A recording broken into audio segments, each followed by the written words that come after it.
Welcome, everyone. It is Thursday night and it is football season, and we are here. That's right. We're the ladies takeover on the Let's Talk Football platform. And let's just kick it off. I just wanted to start off by saying our lovely hostess with the mostest, Janae Struther, is off seeing the Disney on Ice skate away with the musicals and all of the music. So we wanted to wish her a happy good time. And yeah, the show's got to go on. So we are very, very happy that she's having a good time. And we got her back. So we're going to do the best that we can do, Janae. So I'm going to start off with introductions. I myself is Nicole Oppenheimer, and I am a Saints fan. And then to the right of me is Hello, I am Kate, creator of the Ladies Takeover Elverson. And as you can see in my quotes, I am TB12 always, Tom Brady's biggest fan forever in life. I will always miss him in the NFL, but I'm welcoming you, all of you, to watch our lovely ladies show tonight, and I'm really excited for it. awesome, Kate. I'm happy that you're here and joining us. And to the bottom is Hey, Delilah Crespo here. You know me from the Roundtable Show. Also here with my ladies tonight. So I'm excited to be on and talking football all the way from Chicago, the Windy City. So yeah, I'm excited, and I hope that Janae has fun at Disney on Ice with her child, Quinny. I don't know if you've seen her photos, but she's adorable. So enjoy it. oh, that's awesome. I'm happy. Happy Thursday to all of us. And I feel like there's three of us, but I feel like we need one more. Maybe we can pull someone from the audience that's a regular watcher. In fact, can we pull from the stream data? Can we do a little drum roll? Who do we have? Dun, dun, dun, dun. Hey! John What's up, Spencer. Oh, so good to be back with you, ladies. How are we doing this evening? We're doing good. Great. Hey, first and foremost, I just want to clarify. Normally, your host has some of that blue and gray. I don't know what that is. We're not doing that today. We're not doing that. No, it's a new day, baby. New day. That is always her background too. You're right. Some blue in there. All I gotta say is I'm welcoming the crimson and yellow of the Washington Commanders. I mean, that 1 star means what? They're okay. Kate, we know about you need 5 stars to be actually good, so they're only 1 star. Exactly. I can't help myself. You know, with the new colors, Sean, you're going to be the hostess with the mostest, or the hoster that will bolster our community. Yes. I love that. I love that. Oh, ladies and gentlemen, I'm so happy to be here with you guys, with these 3 amazing ladies who, first and foremost, let me just say, as somebody that has watched you over the last several years, you guys are by far the best show outside of Let's Talk Football, Janae and myself, the starter. You guys are by far the best show. I mean, all the segments always hit. The interaction between the fans always is great. You guys are always on point. You're amazing. I love watching you. So shout out to you guys. Oh, thank For sure. you. Oh, thank you. Yeah. All right. Well, I guess we can kick it off with, because two teams that Sean probably doesn't care for is playing tonight. But we are a football show, so we got to make those predictions. So, yeah, let's kick it off with Kate. Kate, what's your prediction for tonight? I think after the last game that the Eagles play, they're out for blood to come out and prove a point. After that loss to the Broncos, that was quite a comeback, and that they got that 2-point conversion at the end to beat the Eagles and make them 4-1 and break that undefeated season. I think they're I know they had a team meeting. Like it was Jalen Hurts, AJ Brown, and one other player this week. They had a closed door meeting about what the team needs to do. And then they presented it to the team themselves, their game plan. So I think that the Eagles are going to come out hungry and ready to take it to the Giants. And I think it's going to be like 35, like 17. Holy cow. I think they have to prove a point and have a monstrous win tonight. And I think Jalen Hurts and his infamous tush push are going to push the Giants. And it's going to be I think it's going to be a dominating win, though. I think they have to prove a point that the Eagles are the defending Super Bowl champions so that they can prove why they are. And Jalen Hurts has got to prove who he is. And I hope they get Saquon Barkley going tonight because he's been not as vocal on the field. So my hope is Saquon has a good night. I hope Jalen Hurts has a good night. I hope the Eagles win. And I'm sorry, Mr. Jackson Dart, but you're not going to be on target tonight.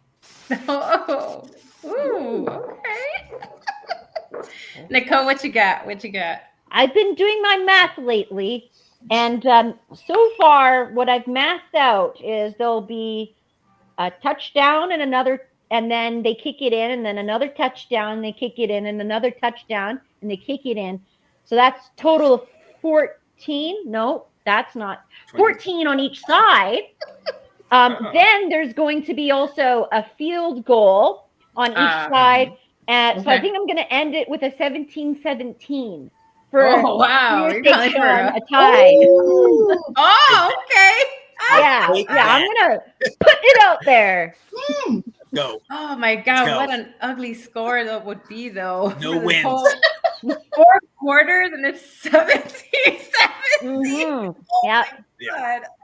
Oh, this Thursday night, Delilah. Touchdown only. Well, they already have 3. So there's your 3. Eagles already have 3. So Nicole, you're well on your way to your prediction. We'll see. There's other way that math can math. That's so funny. Oh my God. I am calling an Eagles win, but I can't call it a blowout only because it's a rivalry game between two teams that know each other. That's the only reason. I get what you're saying. Like normally I would agree, like, yeah, they're gonna stomp out like a team. But because this is a team that plays in their own division and kind of know each other, I think it's gonna be closer. And so I'm saying like 23-17, 17 the Giants, 23 Eagles. Oh, yeah. So that's my prediction. How about you, Mr. Spencer? Yeah. Personally, I like Nicole's pick. Tie. Nobody wins. Okay, that's the best we can do right now. Nobody wins. But no, I agree with Kate. Honestly, this is the Saquon revenge game. Obviously, we know the years he spent with the Giants, and now he left them and won a Super Bowl. So he's going to come back, and Kate, you're right. He's got to show up.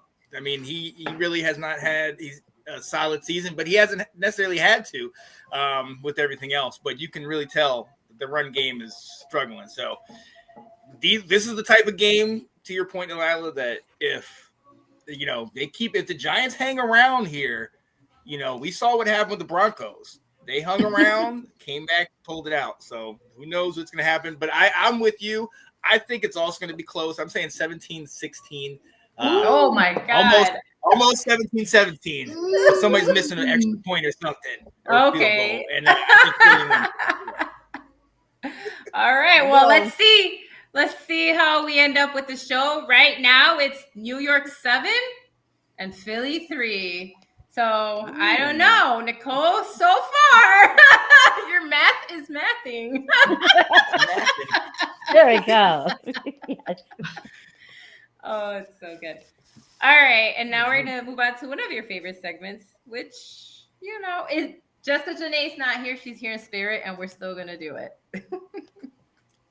The drama, guys. This show right here is genuine because we're gonna really talk about it. We're gonna give you the nitty-gritty of what we're thinking. We want you guys to chime in because it actually is some drama. Guys, it's only week 5. Only 5 games have been played. But guess what? A coach has been fired.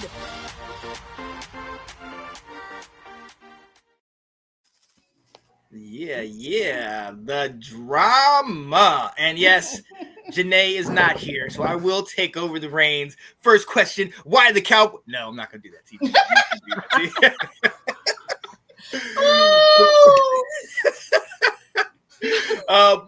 First question we're going to go to, we saw it this week. The ageless wonder Joe Flacco got traded in division. He is traded to the Bengals, and as we know, Kate, you know this better than anybody, they already have issues blocking, and now you're bringing this ageless guy over there. You know, Kate, you can start. What are they expecting to happen? I don't know. Are we expecting like Lazarus to come back from the dead or something?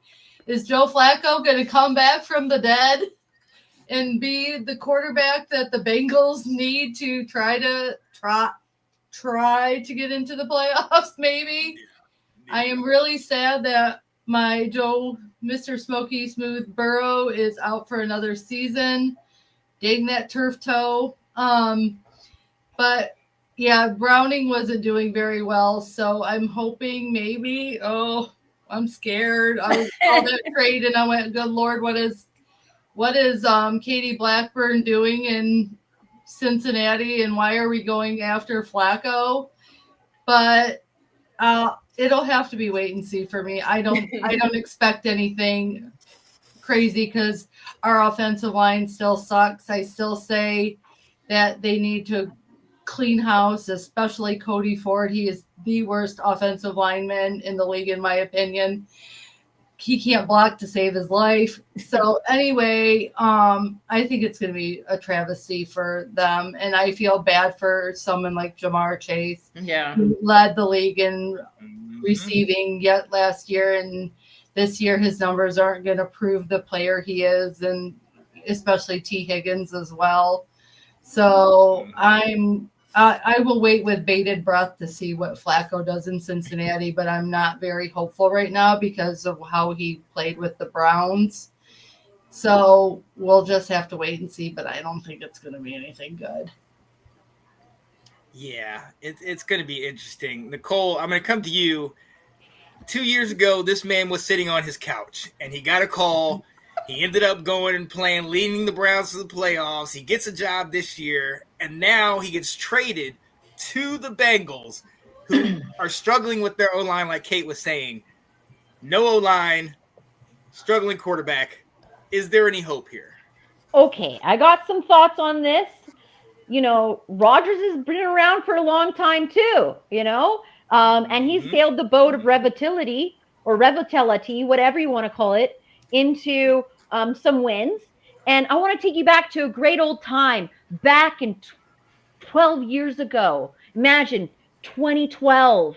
There was a Super Bowl, and they did win with Mr. Flacco. Okay, so there's some fire in there. And you want to know what else happened that time? I'm sure we all remember it. There was a blackout. So I think he's going to go on the Cincinnati Bengals and do a blackout typhoon kick, and he's going to do some really good things there. I that's what I think might be happening, because he's still got some gusto. Personally, I hope for the best, but I understand too. Number one is Joe Burrows. Okay. But he could be backup. Yeah. So, yeah. I mean, great. That? I mean, that's the point. Right. I mean, he was able to get it done. Unfortunately, I don't think he's that guy anymore, but who knows? He might have the fire. He's still getting jobs, Delilah. I mean, yes. Is there any hope here? I'm not even mad at that. Get that bag. Get that bag, Joe Flacco. What are your thoughts, Delilah? First of all, Kate, I understand your pain. I get it, but you know what? Who you don't know? They might pull it off, but I get it. I get why you're, And Nicole, the blackout, that was funny. That was Beyonce's blackout. That's what they insist happened because it was during their halftime show. No, that was halftime. Oh, Yeah, Oh, it's so man. funny. Anyway, Good but you're times. right. He does have a Super Bowl win. Whatever we think about Joe Flacco, you can never take that away. He'll always, it doesn't matter when he retires, when he leaves, that will be part of his legacy, right? A Super Bowl win, which not a lot of quarterbacks can say that. You know what I mean? Like, whatever we think. I do feel like, you know what? He just went across the state. So it was kind of easy. Probably didn't even have to, they probably shipped his stuff down the road, like on the bus. They're like, Right. "How do you I hop? took a bus, right? Yeah. You're going 4 hours saved away." money. Right. Can we just put Exactly. Burrow in a wheelchair and put him on the field? That meme has been hilarious. Okay, I've seen the memes of like the fans rolling him out, bro. Yeah. But honestly, Flacco's Anything. gonna be better than Browning though, because Browning. Oh, I'm sorry, Browning. I know Rough. how hard it is. I'm not saying it's so difficult to become an NFL player, let alone quarterback. But oh my gosh, Flacco's gonna be better than him. Okay, because at least regardless of what you feel about Flacco, he can get passes off. You know what I mean? So as as much as we're like, oh, what can he do? Better than that. Better than that, because again, he does have the experience. I'm sure Jamar prefers him to Browning. yeah. You know what I mean? Jamar's probably like, you know what? It's not the Joe I normally play with, but it is a Joe, and he's on his way. He's got a ring, so we'll see. Yeah. And I think that's it. It's just a we'll see. I think there's fire there, maybe. I mean, he's still getting jobs. The Browns still signed him. There's other reasons why, but then now he's getting a job here. And this, if you think about it, with the injuries in Baltimore, with the injuries in Cincinnati, Cleveland's still a dumpster fire. Yeah. Pittsburgh is somehow holding together, but this is the best shot you have. I mean, any other year, the rest of those teams would probably wipe the floor with you, but who knows? The AFC North is a dumpster fire right now. It's rough. Finally, it's When Aaron, Right. So, yes, it's no longer the South, Nicole. Let's go. Yo, all right, we have to move on. In the Arizona Falcons game, Jonathan Gannon, one of the assistant coaches, got physical with Amari DiMarcardo during the game. And the question we wanted to ask in this drama section is it okay for coaches to get physical with the players since it is football, or should it be off limits? Delilah, I'll come to you first. Yeah, I don't think anybody should fight especially on your own team. I'm going to start off with that. You should not be fighting your own teammates, okay? You shouldn't be shoving, especially your own team, because you're supposed to be a family, like Fast and the Furious said, right? We're family, right? Like Dom said. Right.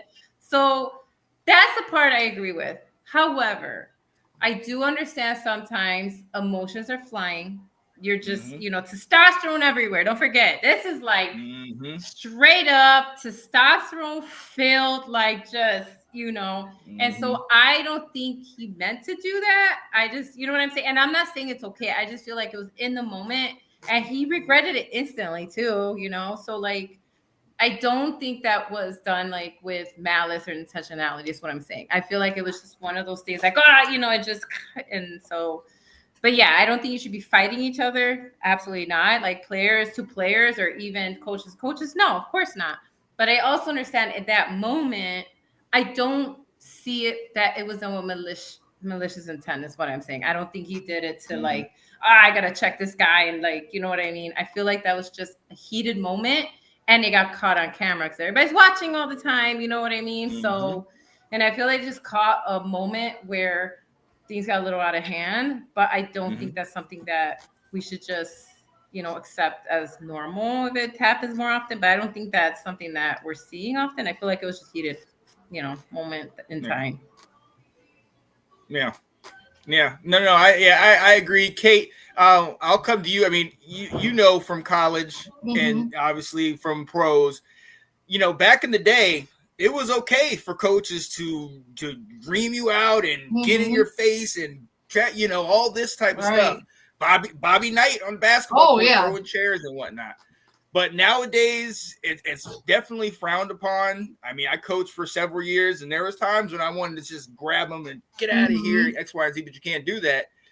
And like Delilah said, everything's caught on camera now. So you're not hiding from this type of stuff. So what do you think about this? I think we have to look at two exhibits that have already happened in Kansas City between Andy Reid and Travis Kelce. They've gotten into it a few times already, and Kelce went up and put his hands on Andy Reid in one of the first games of the season.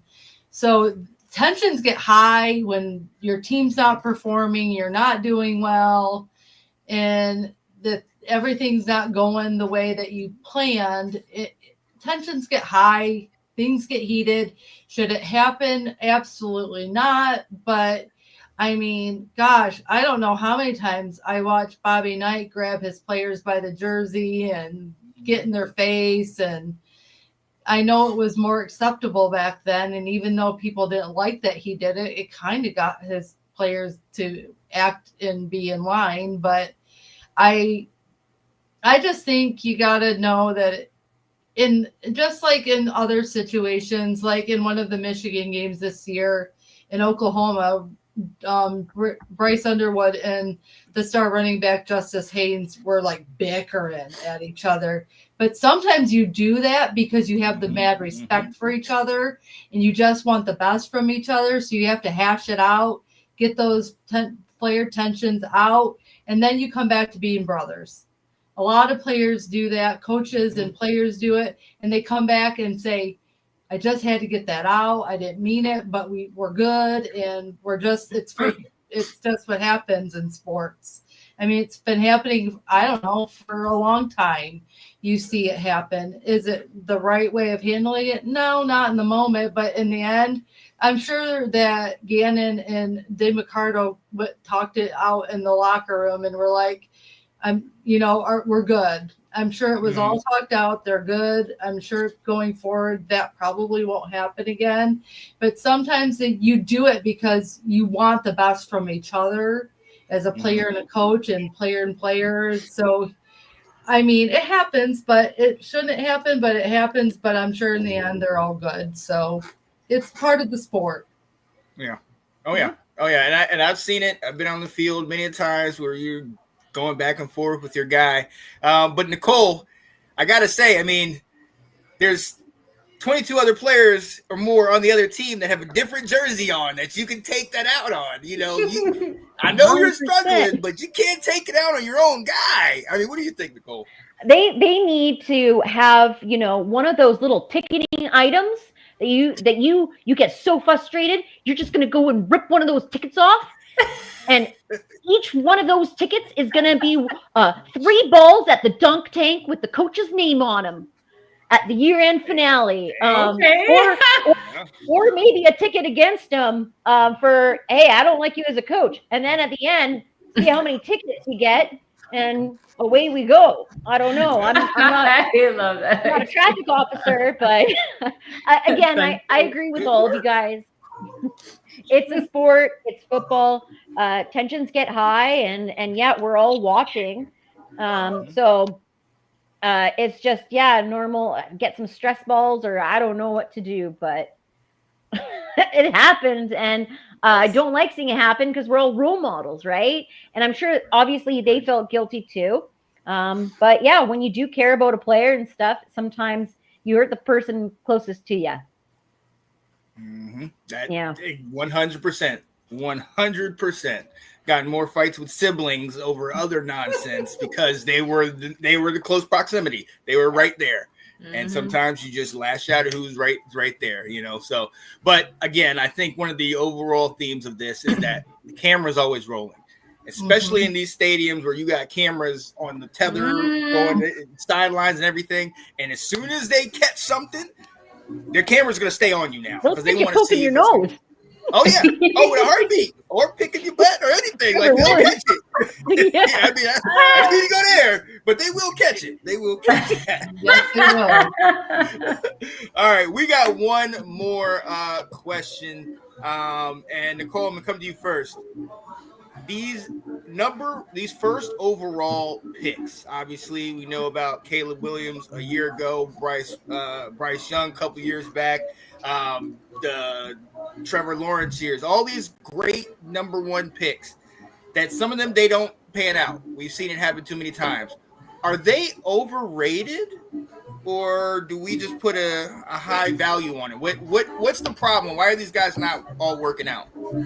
I think it's a little to do with social media, and like how I'm just going to segue right from the last segment is, yeah, there's social media is everywhere. You hear of everything, and all of the hype videos that you can make with your AI programming, Yeah. making these catches and stuff, making you look like you're the best candidate. And it's a lot of hype. Like, it's more so nowadays prevalent with social media and being online and stuff with these guys and getting that hype out and up, and everyone then starts talking, and all of these, there's a lot of betting and gambling more so for every little single thing. So it builds up into a volcano of this, first draft. But I get it. It's like, who gets first dibs on a person? It's always been since the end of time of when you pick players on a team on the school field of who gets picked first is mostly the athletic superstar. True. So, and to them, let them have their bag and be a Tom Brady and go, in the seventh and make your way up from there. It does suck with the money though. But I don't know. That's how I feel with it. Oh yeah. Oh yeah. And Delilah, you've seen this. You've had the Mitch Trubisky's, you've had the, you guys got Justin Fields and everything. But I think, and this is, I want to ask, are they overrated? But I think Nicole hit on a good point. Yeah. Some of these teams are so hungry, and you know Chicago is so hungry for that guy that sometimes the fans don't even give him the opportunity. They don't look at all the other stuff that's going on. So is it the quarterback, or is it the fact that, like Nicole said, the worst team is getting the best player and they're expecting him to be greatness? Yes, and I feel like we've talked about this a few times. For honestly, on all of our LTF shows over the last few years, of these guys are going into systems not set up to help them win for the most part, right? Not always. Sometimes they are. Like some teams are definitely better at having the pieces ready for a rookie to come in and take off, right? But for the most part, no. For the most part, you're coming into a trash team, right? That's why they were last, and that's why you had to pick them. And usually they don't have that, and then they start building around you, and that takes time, because now you're like, okay, well, now we have the guy. Now we're gonna build around you, and that does take a few seasons. And I don't know if it's that they're overrated or they're just set up to fail in a lot of places. But also, to touch upon what Nicole was saying, it is different over the last few years, the way people are hyped up, hype videos, and like I saw our other host who sometimes hosts and produces, Anthony, sharing about like the betting stuff, which is going to be even worse now, right? Because now they're going to let other college athletes bet. You know what I mean? And so crazy. I get what Nicole is saying of like, they're just hyped up. And so a lot of times, are the top 10 the ones that blew, I don't know, you guys are the college ones, but like, are the top 10, were they those guys, or is just that they had the better like cameras on them, and like, because a lot of those guys that go often don't even do the combine, right? A lot of guys, no, I don't have to do the combine. Like I've seen that happen too now, where they don't even do the combine because they're like, I don't want to actually for you to come see me. That's it. But that's exactly it. A lot of guys don't do the combine anymore. That's what I've read. And when I see the combine come around, they're like, oh, these guys aren't coming. You have to go watch them and their special thing that they're gonna have ready for you. If you want to see this guy, you have to come on a special day, right? And so I do see what Nicole is saying, but I also feel like you have to give these guys a chance and hope that the new system starts giving them like the pieces they need to win also, because it's also not fair to be like expect them to be lights out and they don't have a situation set up for them to be lights out, right? And it's not just quarterbacks, it's any number one pick. How do you want a wide receiver to be successful who goes first if you don't give him the opportunity to have somebody who could block for him so he could take off? Do you see what I mean? Or even a serviceable quarterback that can give him the ball. Right. So it doesn't matter who goes first, whether it's quarterback. We see that with a lot of number one pick positions, right? A lot of times they go in and they might have lights out, but they're on a trash team. So it doesn't look good for them, right? They look bad because your team is like 2-15. You're great. Top receiver, top rookie. You won rookie of the year. Woo! But where's your team? So it's not just the quarterbacks. I think it happens to a lot of the number one picks in general for these different reasons that I mentioned. So. And I think people get a little carried away where they see like the Jaden Daniels situation and they're just saying, oh my God, see, everybody should be able to do that. But as we know with your guy, Caleb, if the system ain't set up for him, and if they're not moving in that direction, it's not going to work. But Kate, I'm going to come to you because you and I, we study college, extensively. And a lot of this, I can just going back to Caleb, no disrespect, but a lot of this, Kate, we've seen is that Heisman Trophy year was kind of great, but there was also some things that if you watch the games, you saw, okay, he kind of struggles with this. Sometimes he tries to play hero ball. Yeah. And then there's a lot of quarterbacks. Joe Burrow came out, had an amazing year, but came to a crap team and got 2-14 his first year. So is it maybe the hype? Is it coming from those college years? Are people thinking, oh, this guy is so great in college that he's got to be great in the pros? Or what is it? Is it the hype that we're creating? Like, what's the deal? My thing right now is what even adds more complexity that is going to be happening in the drafts. And one of the good things that they are going to in college is they're only allowing one time for the transfer portal.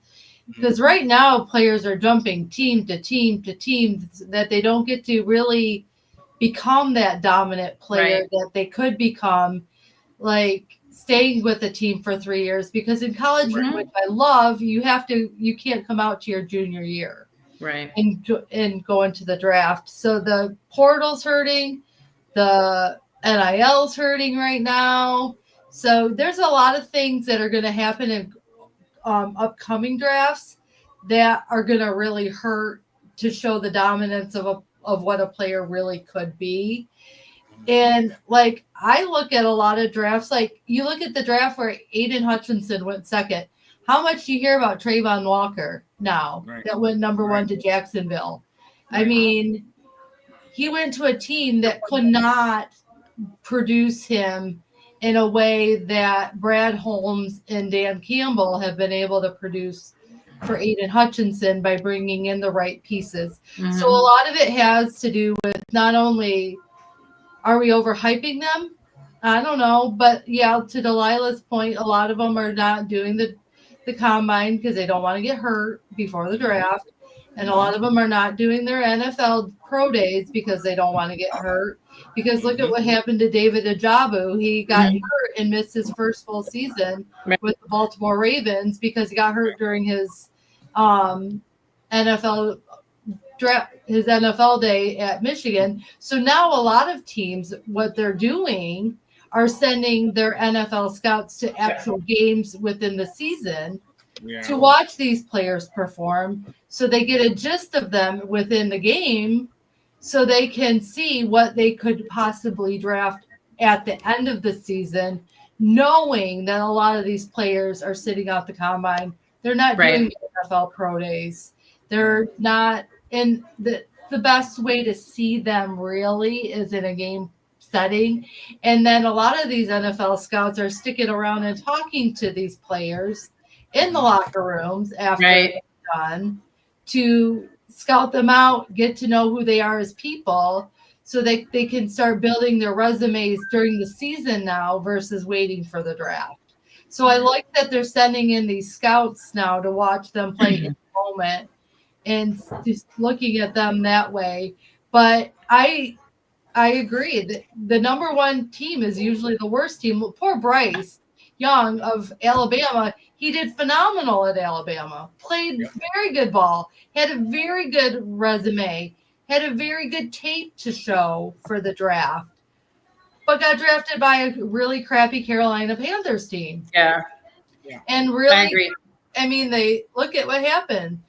The only best player he had, CMC, got traded to 49ers. It left with not a lot of arsenal. Mhm. So not a good coach, not a good system, Right. not a good GM to give him the pieces he needed. Yeah. I mean, Caleb Williams right now, hopefully Ben Johnson will turn your Bears around and make Last few games have been good for him. Thank God, actually. So, Pretty he's doing good. better than Aaron Glenn, just saying.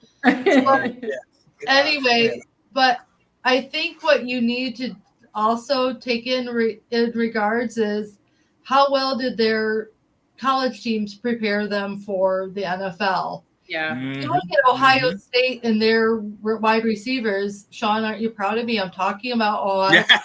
I was surprised. I was waiting for the attack. Where's the jab? It's like You have gosh, I slaughter his name, Abuko down in Tampa Bay. Yep. Doing very well with Baker Mayfield, but he's got a great quarterback who knows how to ball out. But he's a rookie doing very, very well. Yeah. Marvin Harrison is starting to click in Arizona. You have, I always butcher his name, the receiver up in Seattle. Smith and Jigba. Yep. Thank you. He's doing really well, but he's got Sam Darnold. And you saw how well Sam Darnold played in Minnesota now with Seattle. So it's all about do you have a really good quarterback or do you have a really good player in system that can show off your talent as well? And right now you have some of these really good rookie receivers from Ohio State that have really good, solid veteran quarterbacks that are using them to their abilities. Yeah. And then you have, Vrabel now for the Patriots making Travion Henderson, who was also an Ohio State running back, looking like $1 million. So it all depends on your coaching, your GMs getting you the talent. It depends on what kind of player they have to play with to show off their talent. And the poor Bryce Young didn't have anyone. Yeah. So it all interconnects, but I'll be interested going forward what the draft will look like for number ones, because right now I couldn't give you a number one pick overall player right now in college football to be that number one person. It's all over the board right now. And that's because of the portal, because of NIL, and because of all these different playing pieces. So that's my take on number one overall picks from a college perspective as well. Oh, yeah. It's going to be interesting. But that is the drama. Okay. Sorry. I got a hairball. All right. So thank you, Sean, for leading that. I think you did great. Thanks for sticking to the 3 questions. I know Janae was probably nervous. I had that Cowboys question in the back pocket just in case. She's probably like, how bad do you have to beat a tie? All right. I was going to throw it out there, but I'm good. Stop. Oh, that was great. All right. So now we're going to move on to Miss Kate's segment after this quick clip. So there's a lot of talk, but the breakdown is those are my top 5. It matches up with CBS, not in the right order. But there we have it, ladies. There's my early front runner MVP of the NFL based on the numbers. What do you think? Hello. Are we ready for the breakdown? Because that segment just led into what I'm talking about tonight, and that is the early MVP breakdown from where my perspective is. And it kind of lines up from what I've seen from FanDuel and Sports Illustrated, but not quite, because I see the numbers a little different. But like the front runners that you would normally talk about are not being talked about. You don't have your Patrick Mahomes. You don't have your Lamar Jacksons. You don't have your Jalen Hurts. Joe Burrow's out. He was originally in the talks preseason to be in the MVP race based on his numbers last year, and that they brought all his pieces back. But currently, my number one, and not because he plays for my second favorite team, is currently Jared Goff based on the numbers. He is the quarterback for the Detroit Lions. He's got 1,187 yards. His completion rating is 75.2% completions. He's got 12 touchdown passes, only 2 interceptions, and 129.3 quarterback QBR rating. So he's playing really well. They started out rocky against the Green Bay Packers, but since then he is dominating for the Lions. They've got the most points scored in the NFL since that debacle against the Green Bay Packers, and he's leading really well. I mean, he has got precision to Amon-Ra, Sam Laporta.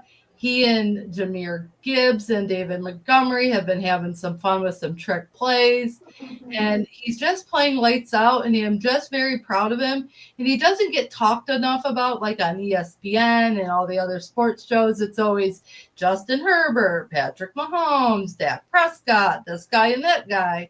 And so right now he's my front runner. I think the Lions have found their niche after that rocky start, and like Kelvin Shepard's got the defense figured out. Our new coordinator for offense is figuring out, and as Troy Aikman says, we got the coach with the onions going it on 4th down and letting Jared Goff do that. So right now he is my front runner, followed by Mr. Indiana Jones, Daniel Jones, for the Indianapolis Colts. Another 4-1 team in the league right now. He is just doing phenomenal. I mean, here he goes from being on the Giants, not used at all, Right. basically made to be like, you're never going to be a good quarterback ever again, goes to the Indianapolis Colts, goes into a quarterback duel with Richardson, and got the starting job, and he's playing really, really good. Yeah. Like, I am really impressed. I don't know if that's because Ursay's daughter's been taking over the team with her little like clipboard, taking notes, helping facilitate a lot with the coaches, but she's playing a really key role. I mean, I'm really impressed.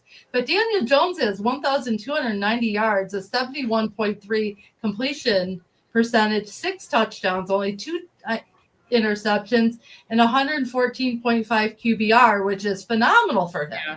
It's like a night and day, a 180's happened, and he's playing lights out. I'm very impressed by the Indianapolis Colts, but I would be remiss because on the cusp for the MVP, I also have his running back, Jonathan Taylor, who's been playing lights out for Indianapolis, 94 carries, 480 yards, 6 touchdowns, and averaging 5.1 yards per carry, playing very well because he's got a good quarterback right now, and they've got a great line.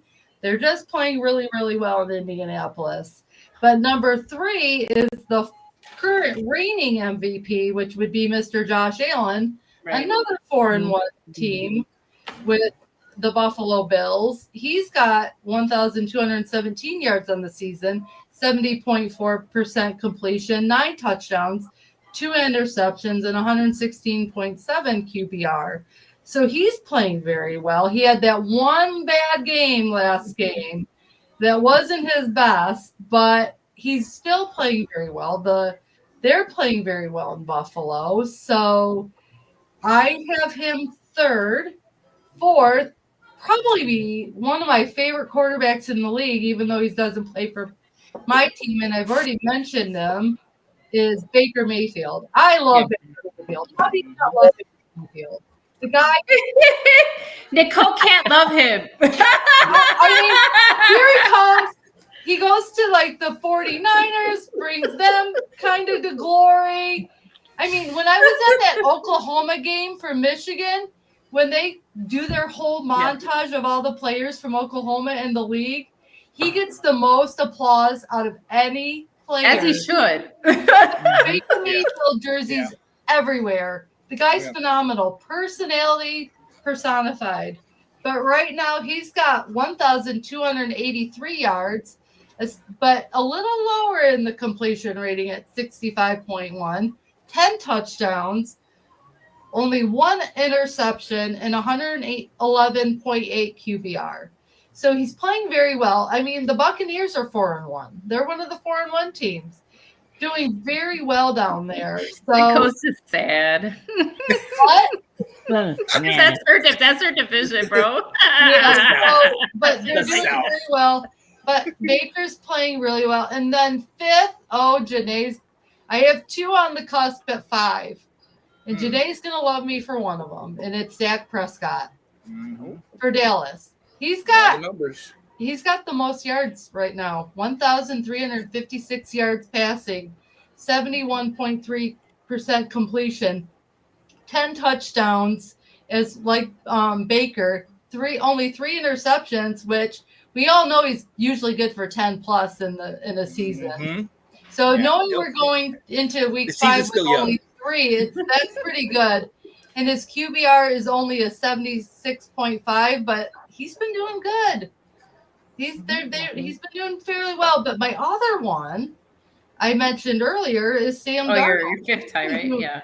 Sam Darnold's been doing well. He's got 1,246 yards, 73.1% completion, 9 touchdowns, 3 interceptions, but his QBR is 125.3%.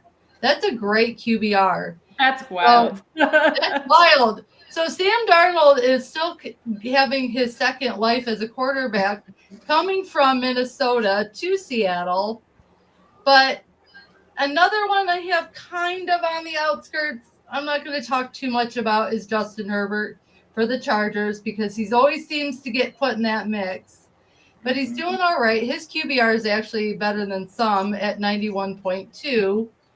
And he's got 1,229 yards. They started out red hot, but kind of have tapered off. So we'll see what happens. What happened to them last week?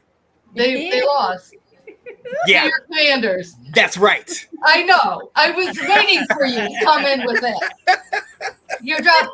But the only other two I really would like to mention. So my top 5, Jared Goff, Daniel Jones, Josh Allen, Baker Mayfield, with on the cusp between Dak and Sam. So those are my top 5 early choices, with kind of, you got to watch out for Sonic and Knuckles, though, in Detroit. Those running backs are playing very well right now. I mean, their last game, they tied Troy Aikman and Emmitt Smith for being the only 2 running backs. They tied Daryl Johnston and Emmitt Smith for being the only 2 running backs to score in a football game. They each scored. So they tied. And how long has it been since Daryl Johnston and Emmitt Smith played? A long time. Those were Janae's good old days in the 90s for the What they have multiple touchdowns, or what yeah, they each scored a touchdown, and they tied the record for the 2 running backs in one team that have scored touchdowns in a game. And right now, David Montgomery, who had a really good game against Cincinnati in his hometown, but he's got 61 carries, and he's got 310 yards, 4 touchdowns. Same average as Jonathan Taylor at 5.1 yards per carry. And then you have Jahmyr Gibbs, 70 carries, 325 yards, 4 touchdowns, 4.6 yards per carry. So they're kind of not too far behind Jonathan Taylor, who is the best running back in the league right now, who you could put in MVP talks if you're looking at running backs. Right. There's not really many outstanding wide receivers or anything like that you could put in there right now, but those are my quarterbacks. That's my early MVP. That's what I'm standing at. It kind of matches Sports Illustrated in a way. They threw in some craziness with Patrick Mahomes, which I don't think deserves that praise right now. It kind of matches FanDuel, but they still want to put Patrick Mahomes in there. But I don't think Patty Holmes deserves to be in the talks. I don't know what y'all think, but you can give me your opinions. Go ahead, Mr. Spencer, since you're our guest. Yeah, no, I like that list, and it is crazy that we don't, the Saquons aren't in there. Derrick Henry was there last year, Lamar and Joe Burrow, all these guys. It is a lot of random guys. Daniel Jones in there. I love the Baker pick. I think that's great.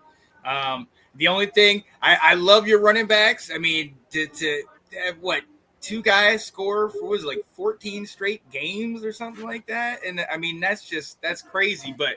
I think just like last year with Lamar and Derek, the fact that you have both, one is hurting the other essentially in a weird way. But it's going to be. I'm eager to see how this thing is going to play out towards the end of the year. Another name that was high up there last year, I know he was Rookie of the Year, but our quarterback J5, and then with the injuries, his numbers aren't really up there. So it's going to be. I really want to see how things play out, and if like somebody like a Daniel Jones can actually keep it up. Mm-hmm. And Delilah, do you have any comment? I like seeing different quarterbacks. Actually, I like seeing different names, so I think it's kind of cool. I do like that Danny Dimes. Was he a first round pick? He was, right? Like, when was this? Mm-hmm. So it's kind of, that's, see what I mean? Like how we're talking, yeah. how it goes back, right? In the Colts, and now he's playing like that first round pick should have been playing. Right. Do you see? So like it kind of ties into what we said earlier about like, and so I like that Danny Dimes is in the talks. That's kind of cool. I don't know if he'll get it. He definitely will get comeback player, I think, 1,000%. Like, who else? You know what I mean? So, but I think I like your list. I like seeing different names up there too. And Miss Nicole, any comment? I've just got to say, I don't know if you guys know, but the NFL introduced a new patch. I'm all about the patches on the jerseys, because you know how I love my mythic legendary display of those. And they introduced one for MVP. So this coming on from 2024, it's going to be the NFL is going to have a gold shield on it. Yeah, for all the MVPs. So it's kind of getting some recognition maybe on the field or while you're wearing your jersey with your patches. So okay. I'm kind of excited about that. So keep an eye out. I love that. I love it. Yeah. Mythic legendaries. Mm-hmm. Nice. But I do like the list. Right here. Great list. All right, that was good. Okay. Woo, Nicole, are you ready? I'm going to cue you up next. Yes, that's right. Who's got game? She's got game. Who's got game? She's got game. That's right. That's what I'm going to name this whole entire segment, because here at the Ladies Takeover, we do talk about football. That's right. Just one moment. Hey, get over there and listen. Oh, I'm sorry. That was just me, Nicole, here on the megaphone. That's right. This is my segment where we get to go and look at a spotlight of a female athlete and saying she's got game. So I'm going to take one a little bit from the top, and it's mental awareness all month long alongside the Cancer Awareness Month here for October. So I wanted to focus on an athlete whose achievements aren't just historic, they're out of this world. So we're talking about the most decorated gymnast of all time, as well, married to the NFL safety, Jonathan Owens, who currently plays for the Chicago Bears. I'm talking about the GOAT, the GOAT, Simone Biles. That's right. Yes. So she kept it 100 on the land, the sea, the sky. All right. Simone Biles first experienced the twisties as a mental block, causing an inability to compete twists in January 2016, before the Rio Olympics, but the condition became widely known when she withdrew from the events at the 2021 Tokyo Olympics. She also had the twisties in 2019 before the Tokyo Games, experiencing a period where she forgot how to twist and flip. Simone's game isn't just about soaring higher than anyone else, but it's about demanding perfections from herself while carrying the weight of the entire sporting world on her shoulders. She has skills named after her because no one can even perform them. Okay. It takes great physical game and even takes greater mental game. She pledged allegiance to her hand, her team, her vibes. Her comeback was successful, though, however, as she won the world or in all around title later that year and also becoming competed in the 2024 Paris Olympics, where she won gold in the team event and the individual all around. Her legacy isn't just etched in gold medals, it's carved in powerful decision to prioritize her mental health. That's right. A move that sent shockwaves through the elite sports world. She showed that having game means knowing when to step back, like Taylor, too. She swore her loyalty to me, myself, and I, setting boundaries and being brave enough to protect her peace. She consistently redefined what true athletic strength looks like. She proved the greatest game you can win is the one against self doubt and pressure. She saved herself from the fate of Ophelia. As far as 2028 Olympics go, well, I guess here's what she had to say about it. I think we have a little clip of her updates. Everyone likes to talk about LA and what that road looks like for me. So currently, I am taking some time off from the gym because I think it's really important that your physical health matches your mental health. And that's why you saw so much of my success in Paris, because the mental and the physical were right on par. And they were right on track with each other. So I think that's really, really important. So to take time off to give my body some healing as well as mental. And I'm still currently in therapy. I go once a week because it's just become part of my daily routine. I used to kind of hate therapy and really scared of therapy and being deemed as weak. And now I know it's just strong and, I'm getting the help that I deserve. So I'm not sure what 2028 looks like, but I will be there at some capacity. I just don't know right now if it's on the floor or in the stands, but definitely want to go and be a part of that movement. Everyone likes to talk about LA. So there you have it. She's got more than game. She's got some mental game. Okay, guys, Simone Biles, let's give it up for her. Yeah. And that's my She's Got Game. Woo! Love it. Good one. Yeah. Yes. I love her, so I have nothing negative to say at all. All gravy. Perfect person ever. Man. She's That's so inspirational. And it's I think a she's message that everybody needs to see. I mean, not I think just she's gonna- women, but men too. Yeah. Absolutely. You need to be aware of your mental health. And I love that she talked about she went to therapy, because I've gone to therapy, and it's truly helps you to be able to get stuff out, and especially with that whole block of being a man where it's like, oh, you can't have feelings, you can't have emotions. You got to be able to speak. If anybody, man or female, if you hold it in, it's not going to be good. And I'm glad she's getting 100%. Help, and we all should. Yeah. Mm-hmm. Definitely. I agree. Ooh, good pick. Good job, Nicole. Yeah. Nicole. Tune in next time. That was great. She's got to teach her husband how to leap, though, because I think he's the one that fell or something in the end zone. Oh no! When they were doing celebration, because he's on defense, but they were celebrating. I don't know, but he did some leap or whatever. They're anyway. Moving on. That's so good. Okay, so we're moving on from that. That was fantastic. And so I know this was a newer segment that we introduced last year, and so we continue with it on this year. Our brand new segment, which is super fun. I can't wait for you to fire these questions at us. We got a yes or no rapid fire. This is our time that we can ask questions. It's a yes or no. We want you guys to chime in with us.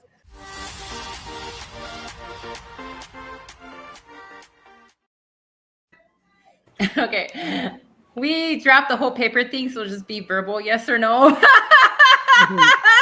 Sorry, we tried and it was. We'll just do yes or no. All right, are we ready for the first question? Mm-hmm.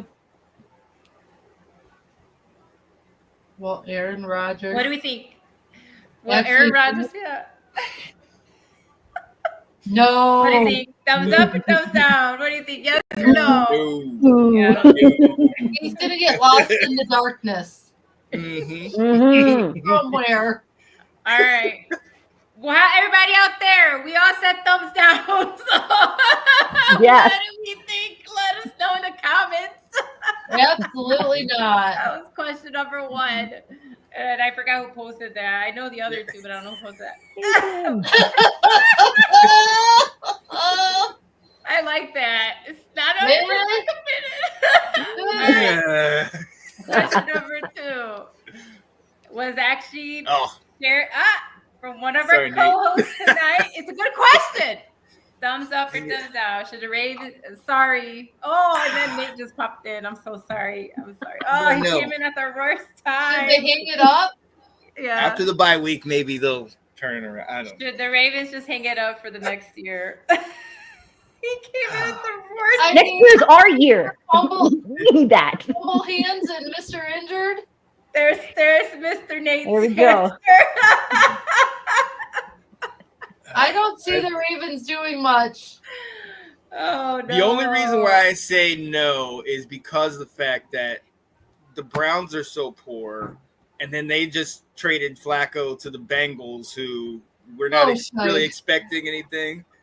And then if we're expecting Rodgers to go down, I don't know. I'm I don't know. trying to help know. Nate. They should hang it up. So I guess if we agree they should hang it up, it's thumbs up. If we Yes. don't, it's no. We're gonna All I go. know is I'm gonna lose all my hair pulling it out watching Flacco play for the Bengals. I'm gonna be That's like gonna be crazy. no and hope that they come back after the bye week. We'll see. Yeah. It'll be interesting. Nicole. I think we'll keep going. You gotta Derrick put Henry's got to quit in the fumbling. gas. All right, and our final question: are the Jaguars as good as their record states? I think they're yes. good. I'm gonna say yes. I mean, I know they played questionable teams. I get it, but I'm gonna go yes. They are 4-1. I mean, they beat the Chiefs, who are supposed to be the I'm super gonna say good. I think I gotta go yes. I yeah. gotta go yes. I mean, Mhm. Give it to Mr. I have Walker to House. admit though, come on, was that a stage play where he kind of fell at the end? Maybe. And got him? I love Nate's Some people are answers saying you tonight. look like that logo. Yeah, he did fall, but you know, it's all right. I really want them to do well. So I'm Especially just still got the W at the end of the day, right? Doesn't matter what he they're did. 4-1. Yeah. And look, this is a prime example of what we talked about. Trevor Lawrence, look at that draft with Trevor and then Trey Lance was in there Yep. and Zach Wilson. Where are they now? Mhm. You know, and Trevor, Nowhere. right. And then Trevor struggled with the daggone Jags for all these years and finally getting his opportunity. So I'm happy for him. I am too, actually. Yeah. Nathan, like, I'm We'll conflicted. see, you know? What are your conflictions, Nate? I do like seeing new teams in the conversation, though. Me I do like too. that about this Right. year. All right, that was your question. Remember, you want to hear your questions, post them in the LTF group when we make our posts so we can read them on air also. So thank you for joining us for that segment. And I just can't believe the serendipitous of a Ravens question and Nate hops on. That worked out. Yes. All right, and now to our brand new segment that Nicole had a good point, and we're like, you know what, we're gonna do it. let's go. Rivalries are the heartbeat of sports. That's what makes the games bigger than just a scoreboard. When two teams with a history line up, it's not just winning, it's about pride, bragging rights. Who gets to hold the upper hand, right? Until next time, rivalries crank up the intensity, keep players motivated, give fans edge of your seat experiences, right? It's not, and when it comes to football, it's not just X's and O's. It makes it personal because football rivalries can go pretty deep.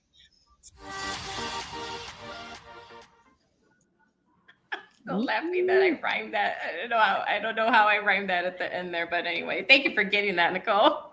Hey, it's all you. Star. rivalries. Let's go. I love All right. So, in honor of the team tonight, it just so happened, it's worked out the last few times that we've done this that there is a rivalry on at the same time. So, we might as well talk about it. And guess what? The score is 17-13. Nicole, I think I gotta sit with you, help me make some bets or something. I don't know. I talk to you after the show. There you go. Betting one of those. Okay, Nicole. Because right now, it's 17-13, Eagles with the lead, okay? And it's not even halftime yet. So, Whoa. There we go. So, rivalry that I'm sure probably Sean has also his own, being in a division. I'm sure he has his own highlights of both of these teams and their matchups. So, the Eagles and Giants have been actually trading balls for 90 years, since 1933, because people forget the original team. So Eagles and Giants were kind of part of the original kind of football. When I used to cover, football history, remember that segment? Anyway, so they've been around for a while, both of these teams. Okay, so they've been beefing for 90 years, and that's why we like these rivalry games, and that's why we never know how it'll go, how far, where the pendulum will go. Nearly 200 matchup over 9 decades. Philly leads that series though, 95, 85, and 2. So right now the Eagles overall, every time they have met with the Giants, are leading in terms of overtime. And even right now, the last few seasons, Eagles are still dominating the Giants. 23 out of the last 30 games they have won. So I don't know. Because Giants are pretty close. Could they break that curse? We shall see after Thursday night game tonight. Here are some moments in history between the rivalry. 1960, Chud Benmark's crushing hit on Frank Guilford, a moment that defined toughness in the NFL. I think that was crazy. It was 1960. Remember, this was before they had good uniforms, so it was they were fighting. You know how we talked about fighting earlier? No, they were legit. They were legit beefing on these. So so that kind of set the tone for some of that fight. People just want to fight when they're on their rivalries, right? 1976, miracle at the Meadowlands. Herm Edwards scoops up a Giants fumble for a shocking Eagles win. That they call it the miracle at the Meadowlands, because remember everybody's stadiums is not where they began playing, right? We all got new fancy stadiums, so. So 1978, 1981. Giants upset the Eagles 27-21 in that wild card round. New York's first playoff win in decades at that point. 2003, Brian Westbrook's 84-yard punt return that saves Philly's season in 2003. 08, Eagles knocked the defending Super Bowl champions Giants out of the playoffs at Meadowlands. Again, another miracle at Meadowlands number 2. Deshaun Jackson's walk-off punt return, right? Stuns New York. Yep, 2010. Coughlin said, whatever you do, don't punt it to him. Coughlin was like, what are you doing? So we know how that went, right? Yeah. So again, losing battles between these two teams for almost 100 years, yo. So let's see how it turns out today. It's looking pretty good right now. The rivalry's in. 20-13. Giants took the lead. Yeah, see what I mean? 20-17. That's what I'm saying. That's why we like these rivalries. We just never know. It was Sean that made a point of that a few seasons ago when, when these were around. It was division games are like that. You just don't know. Even when it's a bad team, rivalry games are just different. And so here we go. This proves it.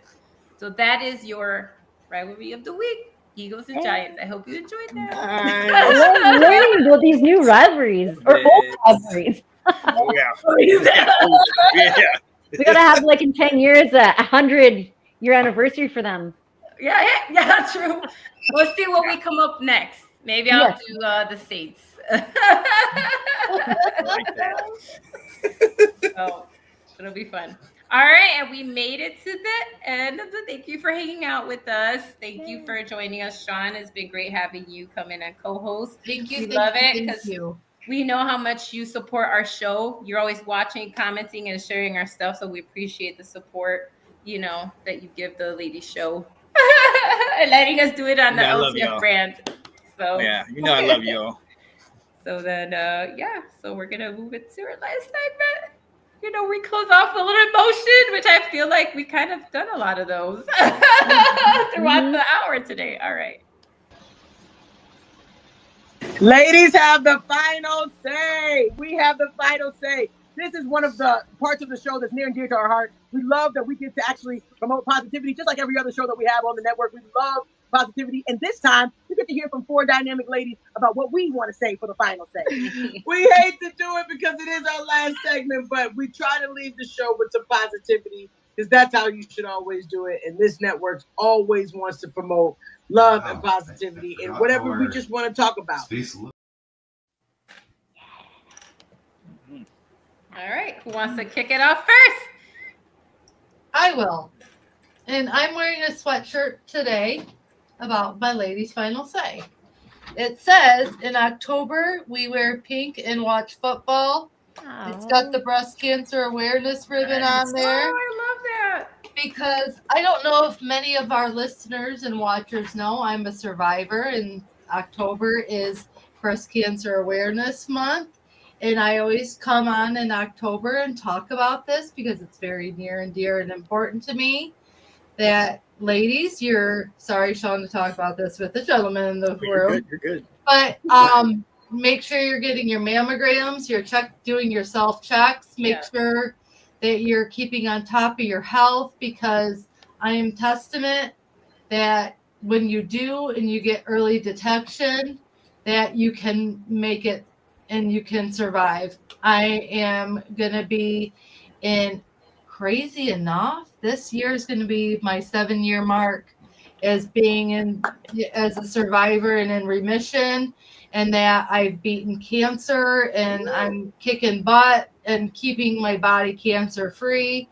But it's all about early detection and keeping up on top of your health, ladies. So make sure you're doing it and make sure you're staying aware of what's going on in your own bodies and making sure that you know what a good diet is to keep cancer out of your body, because there are things that can definitely increase your chances, and foods, alcohol, things like that are big components to festering cancer in your body. So make sure you're keeping your temples healthy and everything. But I'm just thankful to God and thankful to my warriors and my prayer people that have been around me for the last 7 years of this journey of being in remission, that I'm here and I'm alive and God isn't finished with me yet.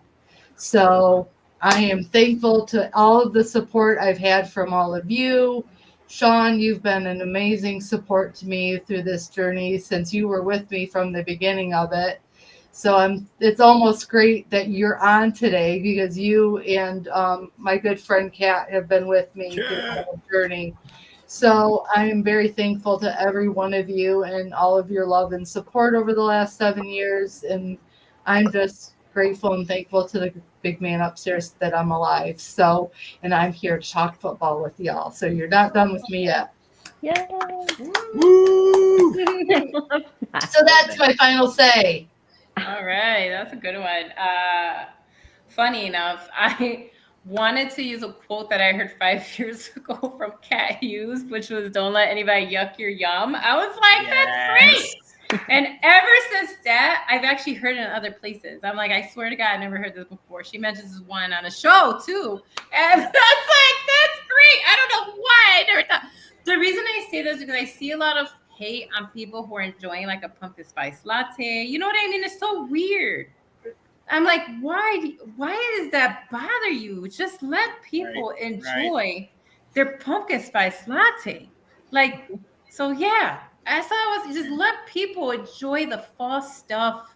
Like, I don't understand why people are like, oh, you're so basic. Like, why do you care? Like, let them enjoy apple picking or whatever it is. Like, geez, Louise, just let them be. So yeah, to take that, because I was rolling in my head because I see such negativity after everything that's going on right now, too.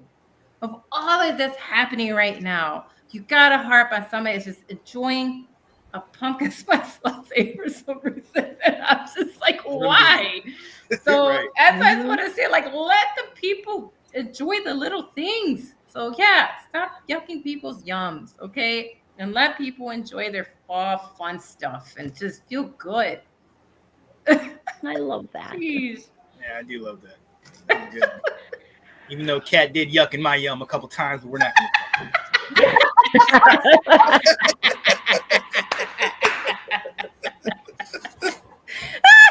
That was great. That was great. Oh, I guess I'll go. I gave my mom a fair warning that it's her birthday today. Oh, fellow Libra. My birthday was Monday. Happy birthday! Happy birthday! And it follows Kate very well for what you said because she was a mammographer for I think over 20 years. Nice. And did a lot of early detection with that and is very passionate about early detection and breast cancer awareness. So shout out, Mom. Happy birthday. Love look you. at all the connections tonight. Yeah, I'll see you on Saturday. Happy birthday to Nicole's mom. Happy birthday. Love that. Love that. So I'll go. So first and foremost, happy birthday to Nicole's mom. Kate, you said yours is Monday? Yeah, it was Monday. To you. Mine was last Friday. Yeah. So we're all around this time. I'm actually going. I don't think my mom's gonna watch this, so I think we're good. We're having a surprise birthday party for her this weekend. So I'm actually going there on Saturday. So definitely a great time of the year. I love it. And I mean football, all the sports are back. It's just so amazing. For me, I love it, all you guys. First and foremost, if you would have told me 3, 4, 5 years ago that this show and all these shows would still be going, I don't know that I would have believed you, because there's so much work that goes in, and we all have real lives that we're doing. But it is so amazing, and I say this from the bottom of my heart, how I absolutely love it that I can set my clock each or every other week to the ladies are going to come on. The round table is going to come on. We're going to talk college. Let's talk football with Janae. Saturday. I love it because nobody's getting paid. We're all just doing this because we love to talk football. And it's just, that's why it goes back to, you guys had a topic on your show a couple weeks ago about the Ryan Clark versus Schrager thing where, Ken got people that have maybe not played. Can they talk about it? If you love the game, period. To your point, Delilah, don't yuck in somebody else's yum. And I got to say, I have to apologize. I have yucked in many of people's yum, especially when it comes to this game. And one of the things is you get to a point where you see it so narrowly and you want it to be this, and then you want to, hey, do it my way. But that's not how these people love it, or that's not how, everybody appreciates it. So you just got to let people enjoy this game of football. It's so beautiful. It's magical. For me, it's ballet. It's the opera. It's, the masculinity, all that. But it's just so coming together. The fact that we can have this show and bring everybody together and talk football. And it does not, it does not pass me by that this is a show full of 4 confident, highly intelligent, well-versed women that week in and week out kick butt to all the other shows that are out there. Y'all kill it. Y'all do an amazing job, and I just love it so much.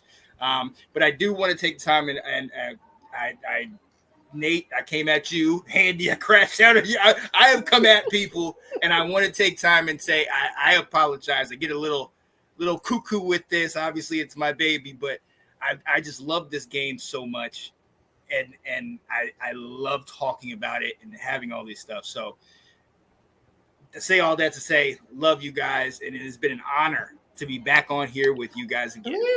You're welcome. Whenever you want to surprise us and pop on, because we know you know how to do that. Yeah, we need a new clip anyway. That was amazing, by the way. That one time you just popped in on we need a us new and we're clip. like, where'd you come from? Yes. All on the same week. It's always been Bears week. It's always been Bears week, but I had to pop on. So only gonna happen this time, so but funny. I am going with Nick, so that's gonna be That'll pretty be cool. fun. So, That's exciting. Is it I'm it's at excited your for that. place, right? yeah, it's at FedEx. Yeah. That's awesome. Yay! So, I can't wait to see videos and pictures. All right, everybody, we made it. Yes. Thanks everybody for tuning in. We'll be back in a couple of weeks, hopefully with everybody else too. So Janae will tell us how her Disney on Ice went and how that Chris Brown concert was yesterday. So she's been busy, okay? She's been busy. Yeah. But thanks everybody for watching. We love you, and we'll catch you next time. Bye. This show is a staple. I'm telling you, it's not too many shows. I don't really know any other show that has an all-woman panel talking about football. No, we Come did on. it first here. So, LTF family. right here. Woo! You guys are witnessing the history right here. We're doing big things. And then look at us now. You know, we may not have been able to start this show without Kate having this idea of an all-women show. And look at us now. We believed in this goal to make this show happen. So I'm excited to be here with you ladies and to promote positivity and love, because that's what I talk about it with Sean all the time. This is what this show is all about. This is what all the Let's Talk Football shows are about, is positivity and love. Shout out to the Let's Talk Football Ladies Takeover that the show goes on. This show is important to all the shows. I mean, this is a staple show. So I'm excited that you guys tuned in, and we all hope that you guys tune in next week